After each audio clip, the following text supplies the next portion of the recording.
Manajemen konflik adalah sebuah pendekatan yang dilakukan serta diarahkan untuk komunikasi dengan pelaku konflik, yang mana pelaku konflik dapat mempengaruhi kepentingan bersama suatu organisasi. Manajemen konflik digunakan sebagai upaya mencegah dan mengelola dampak buruk dari adanya konflik dalam suatu bisnis atau organisasi.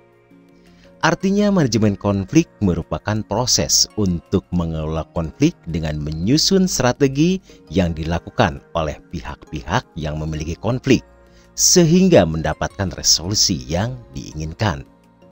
Cara penanganan konflik di dalam manajemen konflik ini biasanya dilakukan secara konstruktif dan membawa pihak yang berkonflik ke dalam suatu proses yang kooperatif, serta dapat merancang sistem kooperatif yang praktis untuk dapat mengelola perbedaan secara konstruktif.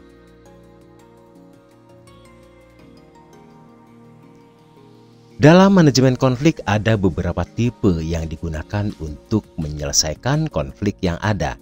Yang pertama ada accommodating. Accommodating merupakan usaha yang dilakukan dengan cara mengumpulkan berbagai pendapat pihak yang terlibat konflik. Nantinya akan digunakan untuk musyawarah atau menyelesaikan konflik tersebut, namun tetap mementingkan kepentingan dari salah satu pihak. Hal ini dapat merugikan salah satu pihak yang berkonflik. Yang kedua ada avoiding. Avoiding adalah sebuah upaya untuk menghindari sebuah konflik agar tidak terlibat di dalamnya. Hal ini menjadi cara yang efektif agar lingkungan terhindar dari konflik. Yang ketiga ada compromising.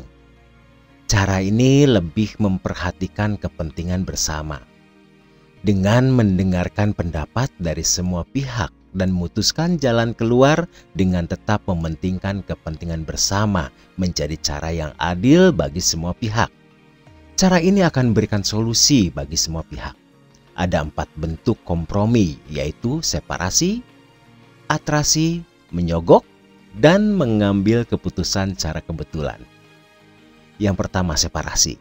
Ini artinya pihak yang terlibat konflik dipisahkan untuk menyelesaikan konflik yang ada. Yang kedua, atrasi. Artinya pihak yang berkonflik setuju dengan keputusan yang diambil pihak ketiga atau penengah. Yang ketiga, menyogok. Ini merupakan memberikan imbalan untuk pihak yang mengambil keputusan dengan tujuan pihaknya dapat dimenangkan dalam konflik tersebut. Hal ini memang curang, tetapi bergantung pihak masing-masing yang menyelesaikannya. Dan yang keempat, mengambil keputusan berdasarkan faktor kebetulan. Dengan cara ini bisa dilakukan dengan hal-hal yang sederhana, tapi tetap berpegang pada aturan yang berlaku.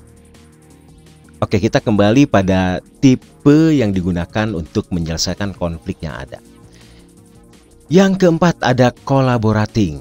Collaborating merupakan cara menyelesaikan konflik dengan bekerja sama, yang hasilnya memuaskan semua pihak. Semua pihak akan bekerja sama untuk menyelesaikan masalah dengan tetap memperhatikan kepentingan bersama. Yang kelima ada competing. Competing adalah cara yang digunakan dengan mengarahkan pihak yang terlibat konflik bersaing dan memenangkan kepentingan masing-masing pihak. Cara ini pastinya tidak akan memberikan solusi bagi kedua belah pihak dan pasti ada yang kalah dan ada yang menang. Yang keenam ada conglomeration. Ini merupakan kombinasi atau campuran menyelesaikan konflik dengan cara menggabungkan 5 tipe tadi. Tentunya cara ini akan lebih memakan waktu dan tenaga. Manajemen konflik ya. Ada fungsinya gak sih? Oke, fungsi manajemen konflik yang pertama tentunya akan meningkatkan kinerja dan keaktifan karyawan. Dalam manajemen konflik, mengeluarkan pendapat menjadi sarana yang tepat bagi karyawan. Karyawan akan lebih aktif mengemukakan pendapat ketika terjadinya konflik. Karyawan dan atasan akan berdiskusi langsung memikirkan solusi yang tepat. Dengan begitu, atasan dapat melihat serta meningkatkan kinerja dan keaktifan para karyawan. Kemudian yang kedua, mengembangkan kemampuan karyawan. Dengan adanya manajemen konflik secara tidak langsung akan mengasah kemampuan para karyawan untuk lebih berpikir logis, kreatif, dan rasional. Karyawan akan ikut memikirkan bagaimana menyelesaikan konflik yang sedang terjadi. Sehingga kemampuan berpikir karyawan akan mengembang dan meningkat karena sering diasah untuk ikut memberikan solusi yang tepat, serta lebih kreatif dalam berpikir dan tentunya akan meningkatkan skill mereka sebagai karyawan. Kemudian yang ketiga, melatih kemampuan penyelesaian konflik. Dalam sebuah perusahaan, konflik pasti akan terus terjadi. Perusahaan yang pernah mengalami konflik akan lebih berkembang dan maju. Dengan konflik yang terjadi akan membuat sebuah perusahaan terbiasa menyelesaikan dengan solusi yang tepat.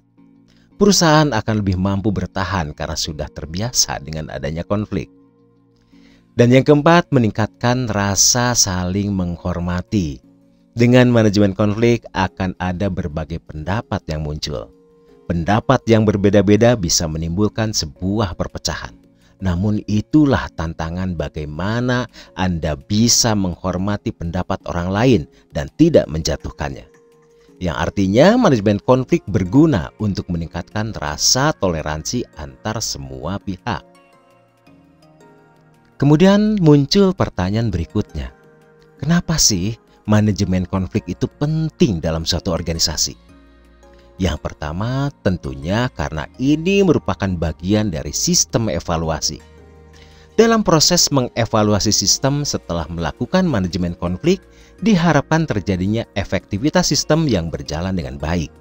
Konflik di dalam manajemen konflik yang konstruktif akan membantu suatu organisasi atau perusahaan dalam mengidentifikasi apakah sistem yang dilakukan sudah berjalan efektif atau memerlukan perbaikan beberapa hal.